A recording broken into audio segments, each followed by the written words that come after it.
chegamos no nosso último encontro e queria agradecer o Cássio e toda a equipe da Web3 do Brasil por ter cedido um espaço, né, para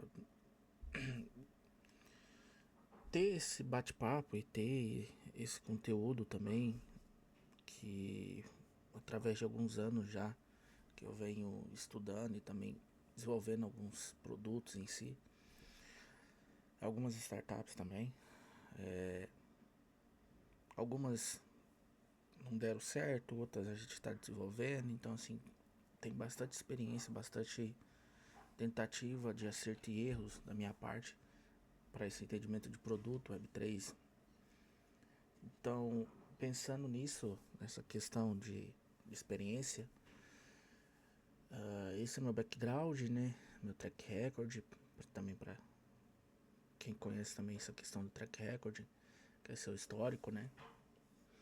E para quem não sabe, chegou agora no oitavo, né? Eu tenho algumas formações, umas certificações para ser mais exato, formações também na área de produto, tanto no Brasil quanto fora do Brasil.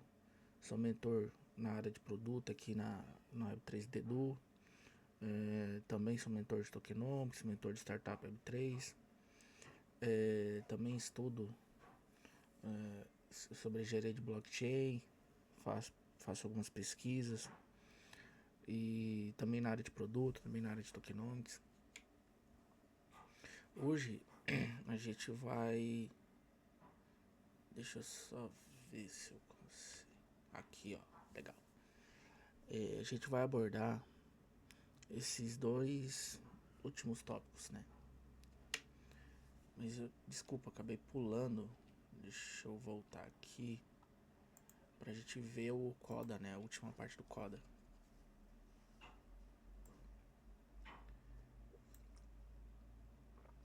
É a oitava semana, né?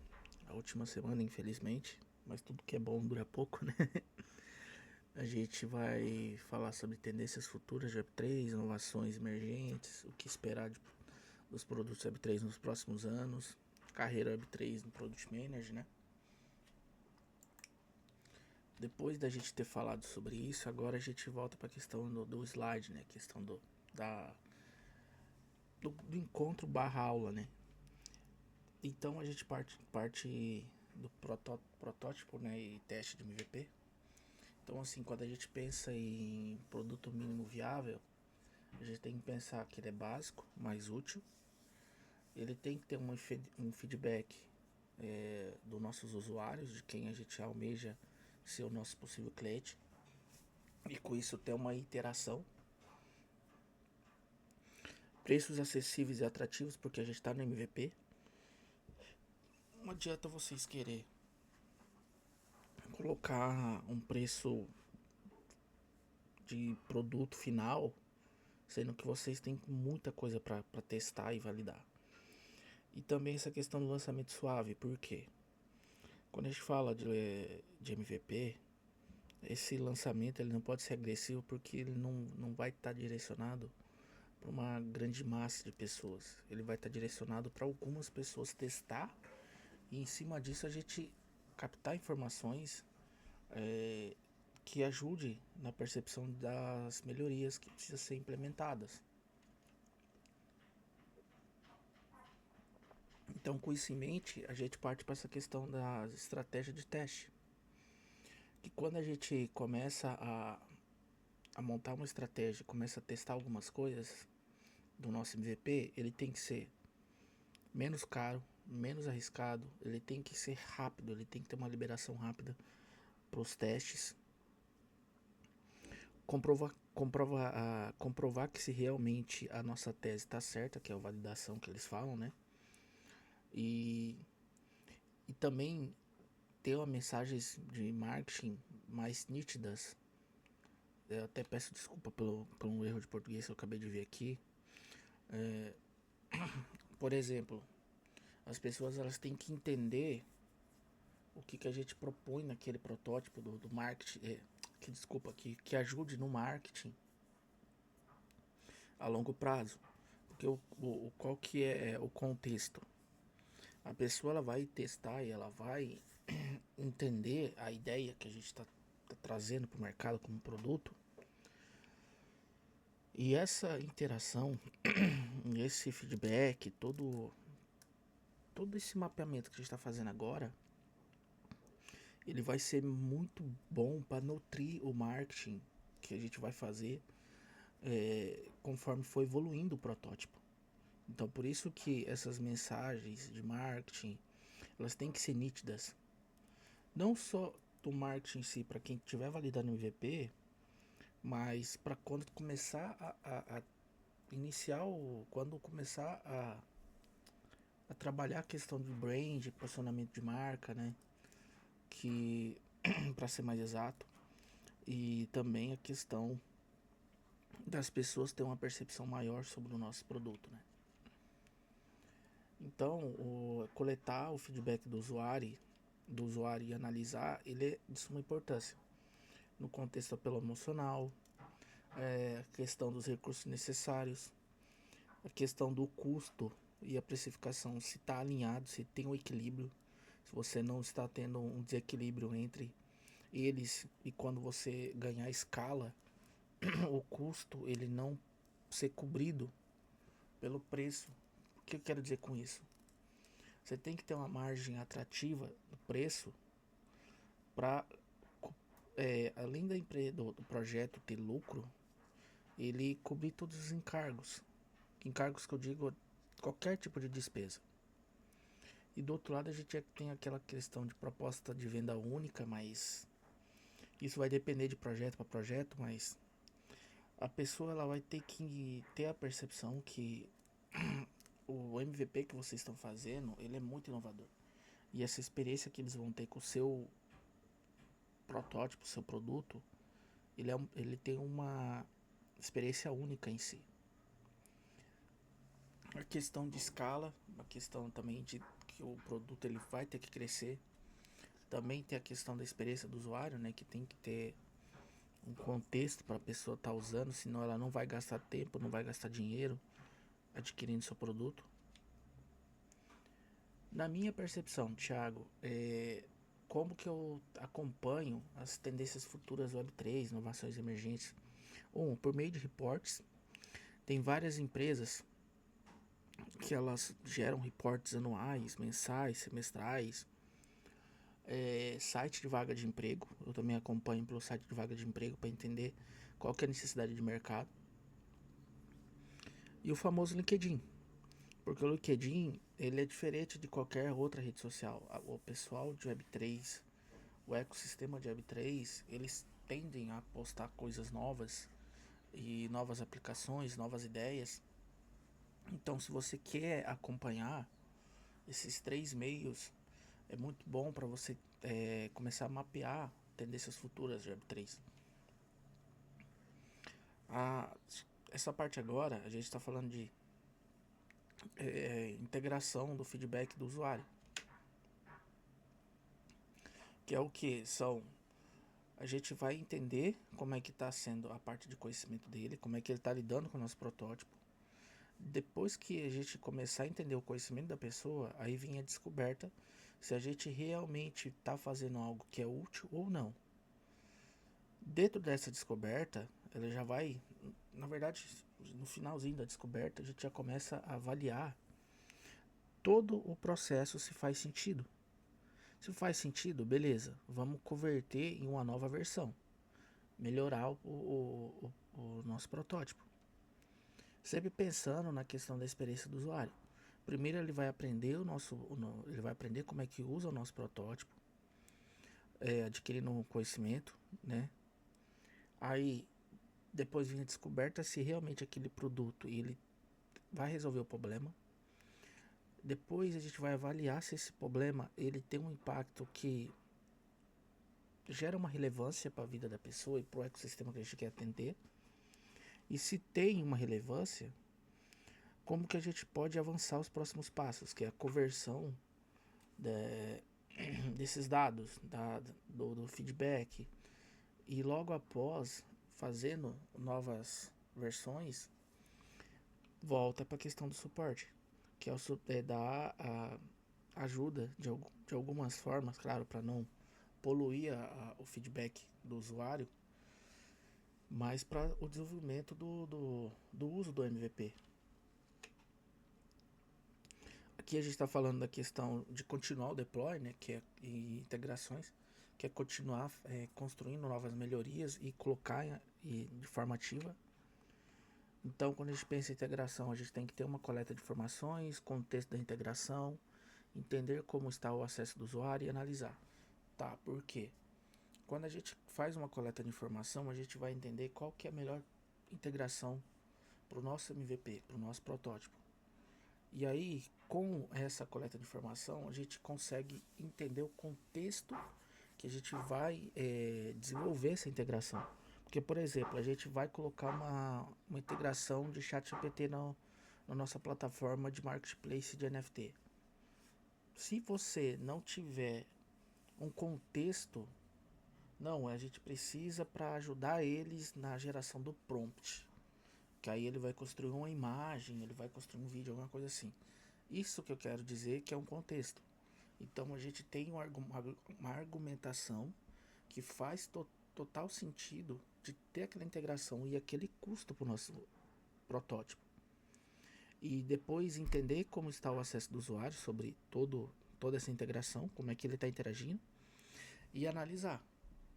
Beleza, a gente colocou o chat GPT ali, mas vamos entender quais são as dificuldades, aonde que está tendo problema. Depois que a gente começa a mapear isso, a gente começa a entender, por meio de análise, se faz sentido ter essa integração de, nos próximos passos ou não. E o que a gente pode esperar dos próximos anos, né, relacionado ao Web3 e produtos em si, né? Aqui a gente está falando de planejamento e execução do produto, né, e lançamento dele em si. Quando a gente pensa no lançamento do produto, primeiro a gente precisa se organizar. Organizar o projeto, organizar o protótipo, organizar a documentação, para depois depois que a gente organizou tudo,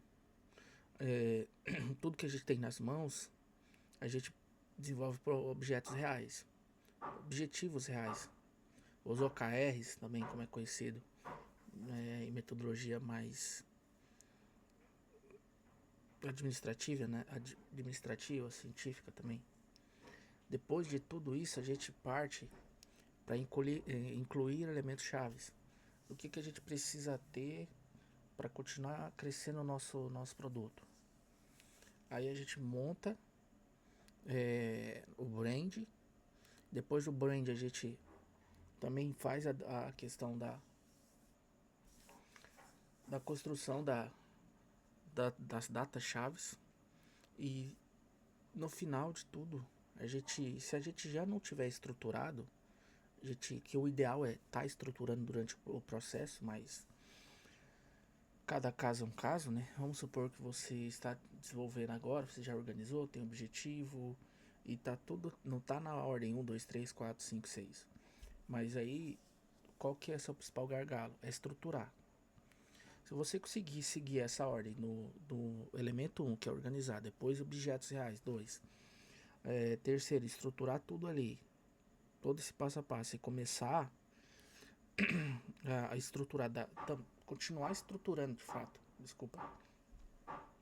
Porque quando você organiza, já determina os objetivos reais, você já começou a estruturar, mas não está totalmente estruturado. Mas aí depois tem as palavras-chave, os elementos-chave. Aí vem brand, e aí as datas de lançamento do produto, datas importantes do produto.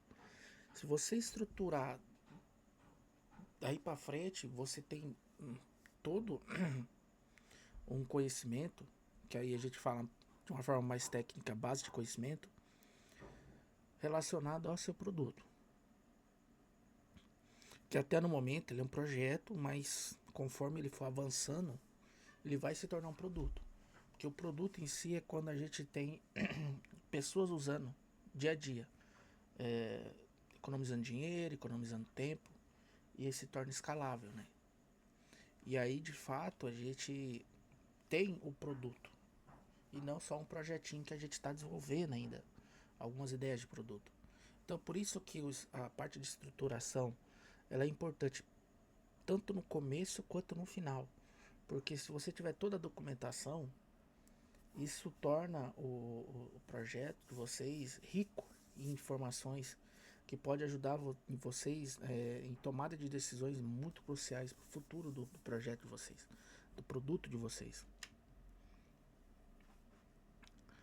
E agora, pensando, né, nessa questão do futuro do produto e tal, a gente tem que pensar também na questão de gerenciamento de crises que a gente pode ter, questão de incidentes, a resposta de incidentes para ser mais exato. Quando a gente está desenvolvendo um protótipo, a gente tem que entender que a gente não tem que ficar batendo boca com o cliente, não tem que ficar discutindo com o cliente, não tem que ficar debatendo com o cliente. A gente tem que entender e captar o máximo de informação que der, tanto positiva ou negativa, e tentar gerar o menor ruído possível. Porque assim a gente consegue trazer uma percepção para o cliente que a gente está reduzindo o custo que ele está tendo, ou até do lado emocional, ou até do lado financeiro. Que, querendo ou não, já leva a gente para a questão de otimizar os canais de autoatendimento. Pode ter um chatbot, pode ter automações, eu não vejo problema. Só que tem que deixar bem claro para a pessoa que ela está sendo atendida por um autoatendimento naquele período fora de horário comercial, para ser mais exato. E dentro do horário comercial, pessoas reais vão atender aquela pessoa, vão abrir o chamado e vão resolver. E tem também a questão de sempre tentar melhorar a experiência do usuário. Porque aqui a gente está falando de crises. Então vamos supor que o cliente ele começa a ter um desgaste em estar usando o nosso protótipo que a gente precisa validar. Ou até quando o nosso produto já está em andamento. O que acontece? O produto, a maioria dos que dão errado, eles chegam no ápice deles e eles entendem que não tem mais como melhorar. Ou já tá bom do jeito que tá. E aí que acontece o desgaste e a perca de interesse do uso do seu produto. Porque, claro, todo produto tem seu início, meio e fim. Mas quando a gente está próximo do fim do produto, aí é o momento da gente voltar na jornada e desenvolver um novo produto. Não é que a gente vai estar enchendo o cliente de spam, de informações e tal, mas é porque o mercado mudou. Aquelas demandas, aquelas necessidades que a gente desenvolveu há 3 anos atrás, infelizmente ficaram obsoletas. Então, voltando para alguns encontros passados que eu já falei sobre isso.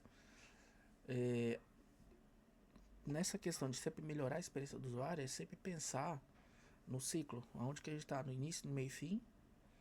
E se tiver no fim, infelizmente a gente tem que começar a jornada de novo para tentar descobrir novos produtos e continuar crescendo no mercado, crescendo o nosso produto no mercado em si. Ter o desenvolvimento do produto como usuário no centro é legal, ainda mais quando a gente aplica o NPS, que é entender os promotores, os passivos e os detratores. Os promotores são aqueles que promovem a nossa marca. Passivos é aqueles que ficam no meio, ficam neutros. E os detratores é aqueles que acabam denegrindo a imagem do nosso projeto, do nosso produto, que falam mal, talvez por falta de entendimento, falta de percepção, falta de experiência. E, e assim isso acaba afetando o nosso desenvolvimento. Porque se não está tendo acima de 70%, se eu não estiver enganado, o nosso NPS, quer dizer que o nosso número está muito ruim. E a gente precisa melhorar essa questão do NPS.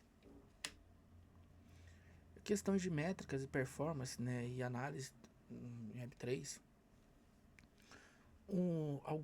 Claro, esse slide aqui eu estou citando um exemplo, mas é legal a gente ter essas impressões porque era uma das maneiras que eu fazia na época da Fitcash. Entender como é que estava sendo a questão de visibilidade, a questão de cliques, a questão de captação de novos leads, né? A conversão que eles falam. E então, essa aqui é, claro, é uma das métricas. Tem várias métricas, pode ser estruturada e possa ser usada na tomada de decisões. Porque, por exemplo, quando você está desenvolvendo um produto, você tem que entender tanto da forma positiva quanto da forma negativa. Em cima disso, quando você estiver desenvolvendo, se você for buscar parceiros ou até regulamentações, algo do tipo, você precisa ter essas métricas de uma forma nítida, para eles entenderem a percepção do seu produto, a percepção da sua startup, a percepção do sua ideia de negócio. E também de como que está rolando o MVP.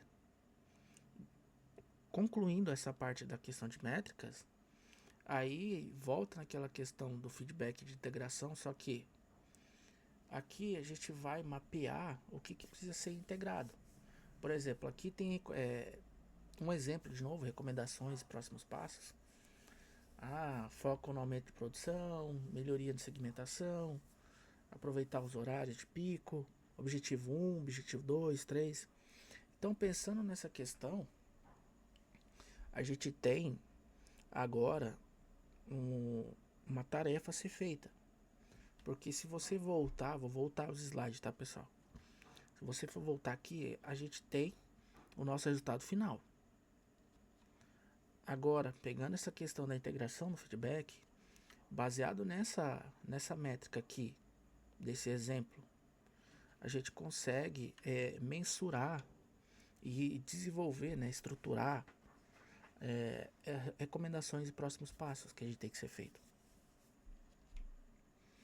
De novo, voltando para a questão de continuar fazendo melhorias, implementações, integrações. E aí a gente pode ter esse exemplo.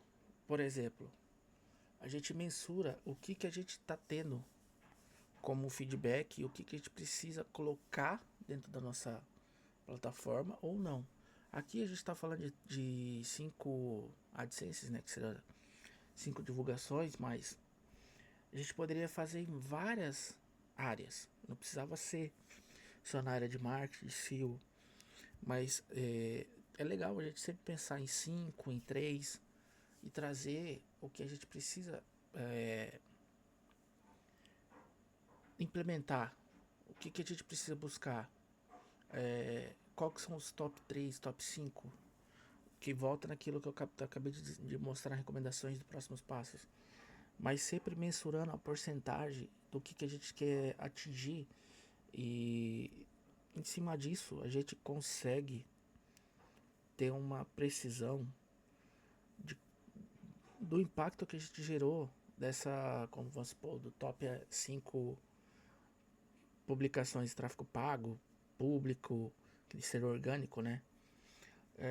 Também tem a questão de como é que está sendo a percepção de integrações, né? Que são factors que eles falam, que são melhorias.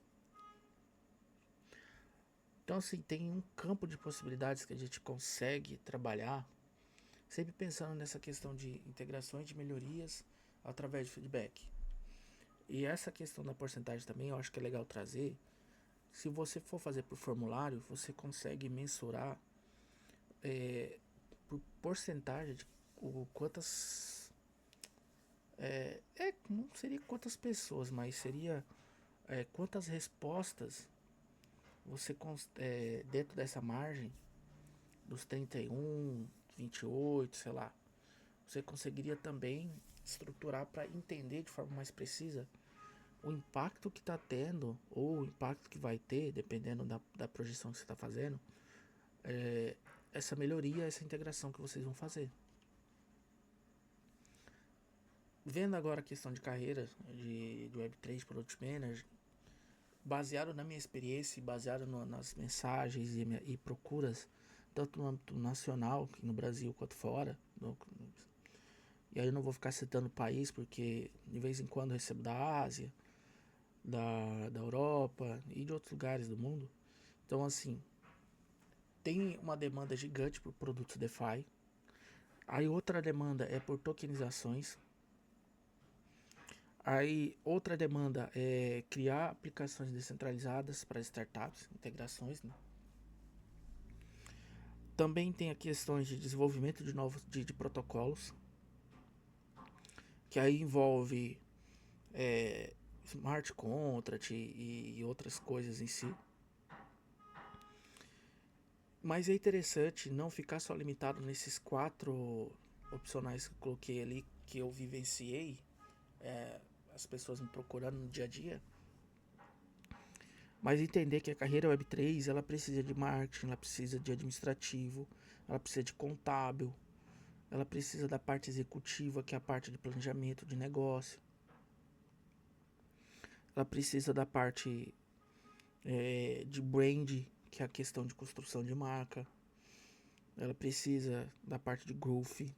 Então, assim, tem muita área do mercado tradicional que está começando a migrar para o mercado Web3. Essa questão do Product Manager Web3, ele é só um dos elementos do escopo geral. Porque se você for ver o escopo geral, tem uma vertente que está em crescimento, que é empresas tradicionais quererem desenvolver integrações Web3. Só que por não estar expondo os segredos de negócio, o que elas fazem? Elas contratam ou estão buscando contratar, porque também não é fácil, pessoas que têm o domínio no mercado tradicional para fazerem a construção desses produtos Web3. Só que aí que tá a cereja do bolo. Tem muitos que não são nativos Web3, então eles têm que aprender do zero o que é blockchain, o que é Web3, como que é essa nova economia, que ela é uma economia totalmente diferente da economia tradicional. Então, assim, para quem estiver vendo e ele já é nativo Web3, já tem um certo conhecimento, vocês já estão na frente de quem está no mercado tradicional. E que eu falo que não conheça sobre blockchain, não conheça sobre a área de DeFi, que são uma área muito interessante, mas é como se fosse na bolsa de valores. Tem muitas aplicações ali dentro que está surgindo, que já está consolidada. Então, assim, é uma área ampla de possibilidades. A área de tokenização também. Nem tudo pode ser tokenizado, mas é aí que tá. A questão não é ser tudo tokenizado, mas é o que pode ser tokenizado. E aí as empresas usarem da maneira correta. Construir aplicações descentralizadas para as startups seria um passo para a globalização. E a questão também do desenvolvimento de protocolos. Que protocolos que eu digo é o contrato inteligente, que é o smart contract, mais algumas integrações, mais algumas, como posso dizer, ligações ali dentro do smart contract em si. Então, pensando na escala e na otimização de produtos Web3, a gente sempre tem que pensar com a mentalidade de negócio, growth, né, que é business growth e strategies. Desculpe se meu inglês estiver ruim, mas imagino que seja mais ou menos assim. Que seria negócios, tração e estratégia.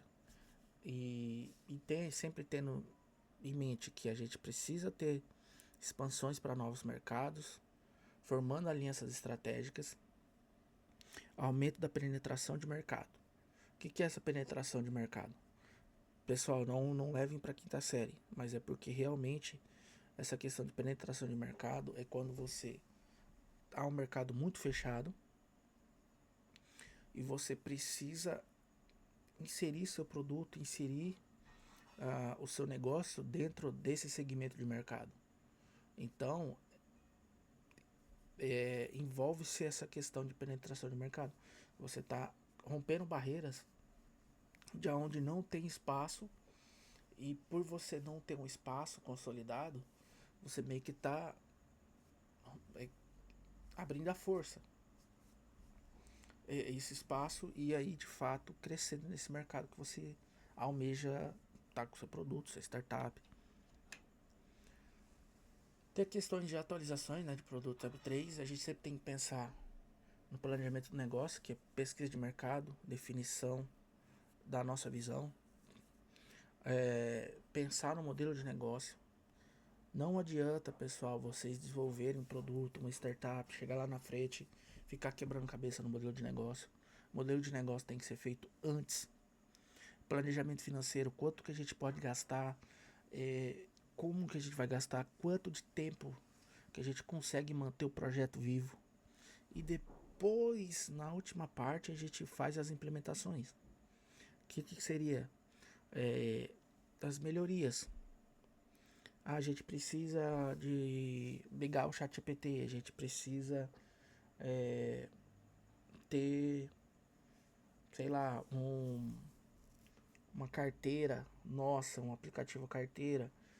Claro, tem inúmeras implementações que podem ser feitas, mas as implementações elas são feitas quando já está em desenvolvimento e as coisas estão sendo construídas, desculpa.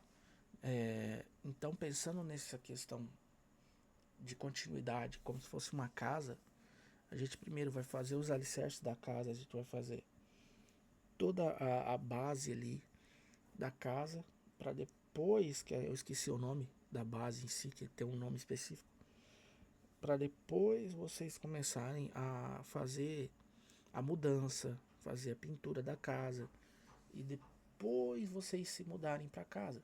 Então é mais ou menos nessa analogia que eu acabei de explicar sobre uma casa em si, e como a gente faz, e eu vejo por meio de pesquisas e também muita procura dos grandes projetos, que eles construíram seus produtos, seus MVPs, próximo dessa analogia que eu fiz da casa e também dessa questão do planejamento do negócio. Pessoal, quando vocês querem desenvolver um produto,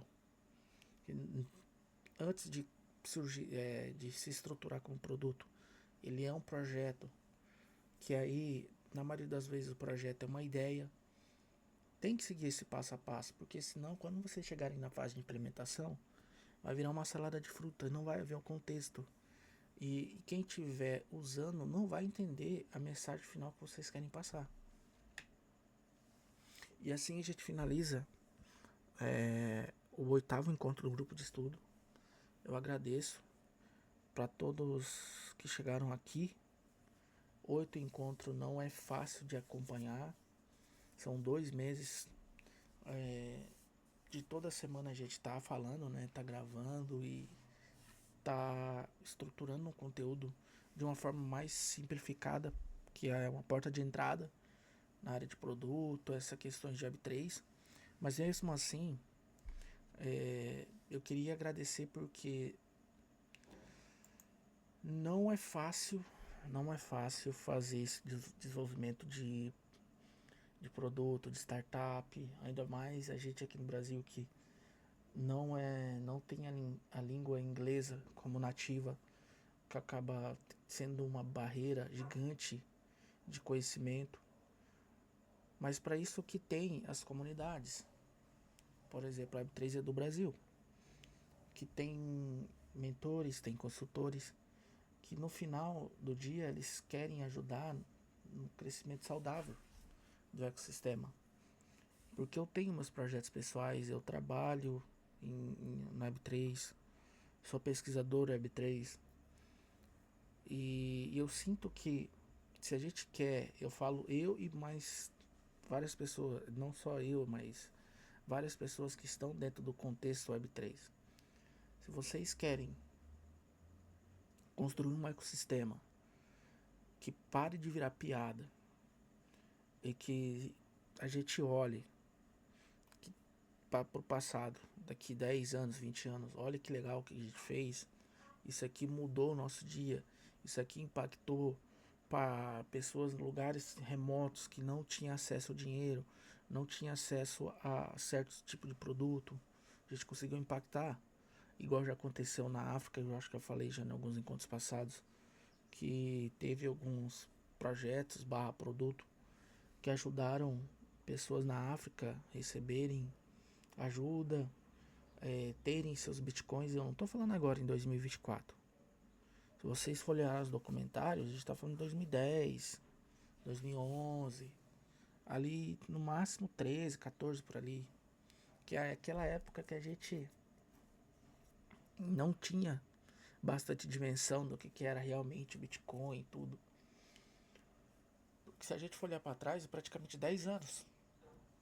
Então, pessoal, eu agradeço de coração por ter chegado até aqui. Eu vou finalizar. Daqui para frente eu fico um pouco emotivo por estar sabendo que eu tô somando no ecossistema. Então, qualquer dúvida eu fico à disposição dentro do Discord, no WhatsApp da Web3Edu. Pode mandar mensagem pra mim, pode mandar mensagem pro Cássio, que depois eu respondo o Cássio, qualquer coisa. Ou qualquer um da Web3Edu, da equipe da Web3Edu. Que aí vai reportar, se for uma coisa, dependendo da necessidade, vai reportar pro Cássio, que vai reportar pra mim. E assim a gente vai ajudando a crescer o ecossistema Web3. Obrigadão, pessoal. Até a próxima.